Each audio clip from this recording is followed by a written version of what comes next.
చెయ్యికి తప్పు సిస్టర్. మనం ఒక తప్పు చేస్తే 100 తప్పులు ఎంచుకుంటాం. అర్థమైందా? నువ్వు ఒక తప్పు చేసావనుకో 100 తప్పులు వెనక్కి పెట్టుకుంటావు.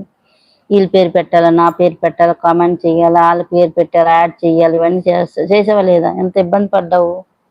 అదే ఒక తప్పు చేసిన ముందు వాళ్ళు కొన్నిసార్లు ఎందుకు ఆలోచిస్తారంటే, ఒక అబద్ధం చెప్తే 10 అబద్ధాలు మనం వెనక పెట్టుకోవాలి. అప్పుడు అబద్ధాలు చెప్తే అనుకుంటారు. నా అబద్ధాలు ఎప్పుడైనా దొరికిపోతాయి, గుర్తుపెట్టుకో. అబద్ధం, దొంగతనం, అదే అంటారు, దొంగతనం, రంకుతనం, అబద్ధం, ఇవన్నీ దొరికిపోతాయి ఎప్పటికైనా. ఇది గుర్తుపెట్టుకో.